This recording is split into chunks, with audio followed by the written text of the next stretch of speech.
நான் கார்ல இருக்கேன்னு தெரிஞ்சும் ஏன் நீ கார்ல இருந்தா என்ன வந்தது?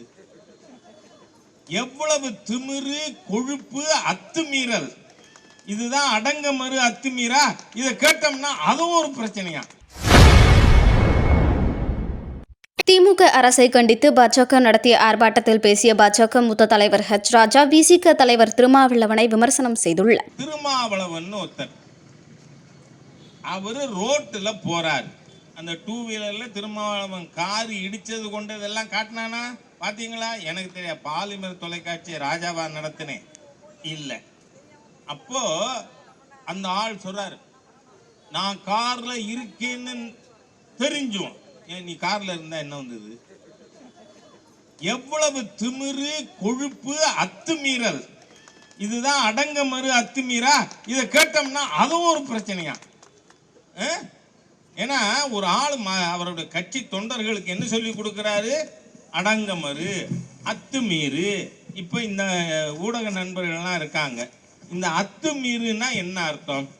இப்ப அவங்க செய்தி போடுறாங்க ஊடகத்துல, இளம் பெண்ணிடம் அத்துமீறிய 4 பேர் கைதுன்னு. அப்படின்னா அத்துமீறினா என்ன அர்த்தம்?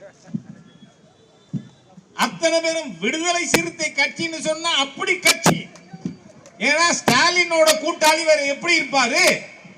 அவர் சொல்றாரு, நான் கார்ல இருக்கேன்னு தெரிஞ்சும் முறைச்சு பார்த்தான். அது என்ன செக்ஷன்ல வரும்? வக்கீல் திணறாரு பாருங்க. அவர் என்ன முறைச்சு பார்த்துருவாரோன்னு எனக்கு பயமா இருக்கு. என்ன முறைச்சு பார்த்தான். அதுக்கு என்ன சொல்றாரு அவரு?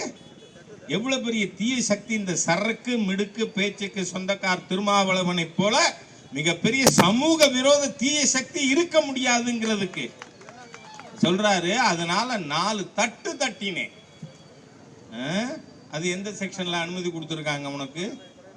யோசிச்சு பாருங்க. எவ்வளவு மோசமான தீய சக்திகள் திமுகவுக்கு கூட்டாளிகள். அதுக்காக சொல்ல வரேனா, திமுகல நீங்க மாத்திரம் திருட்டு கூட்டம் இல்ல, கூட இருக்கிற அத்தனை பேரும் சட்டவிரோத திருட்டு கூட்டம், அத்தனை பேரும்.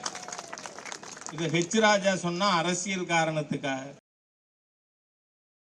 செய்திகளை உள்ளது உள்ளபடி தெரிந்து கொள்ள ரெஃப்ளெக்ட் நியூஸை சப்ஸ்கிரைப் பண்ணுங்க.